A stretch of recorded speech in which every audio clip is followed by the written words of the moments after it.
নোয়াখালীর সুবর্ণচরে মেঘনার ভয়াবহ ভাঙন রোধে জরুরি পদক্ষেপ নেওয়ার দাবিতে মানববন্ধন করেছেন ক্ষতিগ্রস্ত স্থানীয় এলাকাবাসী। বৃহস্পতিবার 25 সেপ্টেম্বর সুবর্ণচর উপজেলার চরক্লাট ইউনিয়নের সৈয়দপুর ঘাটে এই মানববন্ধন অনুষ্ঠিত হয়। এতে বক্তব্য রাখেন নোয়াখালী 4 আসনে ইসলামী আন্দোলনের মনোনীত প্রার্থী ফিরোজ আলম, ইসলামী আন্দোলন সুবর্ণচর উপজেলা পূর্ব শাখার সভাপতি মাওলানা ইসরাফিল, মাওলানা ইউসুফ জামিল, মাওলানা আব্দুর রহমান সহ স্থানীয় জনপ্রতিনিধি ও সামাজিক সংগঠনের নেতৃবৃন্দ।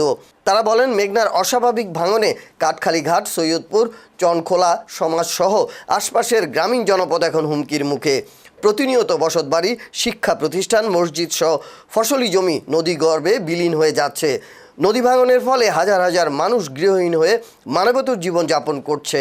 তাই দ্রুত বাঁধ নির্মাণ ও টেকসই প্রকল্প গ্রহণের দাবি জানানো হয়। তারা বলেন, অবিলম্বে ভাঙন রোধে ব্যবস্থা নেওয়া না হলে পুরো ইউনিয়নের বিস্তীর্ণ জনপদ বিলীন হয়ে যাবে। মানববন্ধনে বিভিন্ন শ্রেণী পেশার মানুষ অংশ নেন। আজকে ইসলামী আন্দোলনের পক্ষ থেকে আজকে লক্ষ লক্ষ হাজার হাজার মানুষের বসত বাড়ি আজকে নদী গর্ভে। এই মানুষগুলোর কি অবস্থা, রাষ্ট্র কি দায়িত্ব নিছে? আমরা আজকের এই মানববন্ধন কর্মসূচি থেকে সরকারের কাছে আমরা জোর দাবি জানাচ্ছি, মানুষের অধিকার রক্ষা, মানুষের জীবন রক্ষা, মানুষের ঘর ভিটা বাড়ি রক্ষা রাষ্ট্রকে এর দায়িত্ব নিতে হবে। আমি সরকারকে খুব বিনীত অনুরোধ করব যে আমাদের এই নদী ভাঙ্গন রোধ করে খুব দ্রুত ভূমিকা রেখে নদী ভাঙ্গন কি বিশেষ করে জিওব্যাগ দিয়ে নদী ভাঙ্গন প্রতিরোধ করে আমাদের এই দেশকে উন্নয়নমূলক আপনি ভূমিকা রাখেন এবং উন্নয়নের যে ধারাবাহিকতা আছে এই ধারাবাহিকতা ঠিক রেখে দেশের উন্নয়ন ঠিক রেখে আপনি খুব দ্রুত বলক এবং জিওব্যাগ দিবেন, এই আহ্বান জানিয়ে আমার সংক্ষিপ্ত বক্তব্য শেষ করলাম। মোহাম্মদ আফিউল্লাহ। কোটি কোটি আমরা শুনছি, কিন্তু কোনো কাজের পরিণতি আমরা পাই নাই।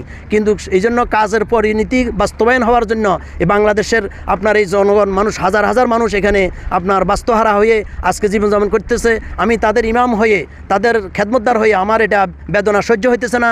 আমি এই জন্য বর্তমান সরকার, অন্তর্বর্তী সরকার ডক্টর ইউনূস সাহেবের কাছে আমার আকুল আবেদন, দেশের স্বার্থে, জনের স্বার্থে এই জনগণের দুর্ভোগ পরিণতি যেন কাটতে পারে। এই জন্য স্থায়ী আপনার এখানে অন্তত জিওব্যাগ অথবা আপনার যেভাবে রোধ হয়, নদী ভাঙন রোধ হয়, এভাবে আমরা এটার কার্যক্রম করার জন্য আমরা জোর দাবি জানাইতেছি এলাকার পক্ষের থেকে, জনগণের পক্ষের থেকে।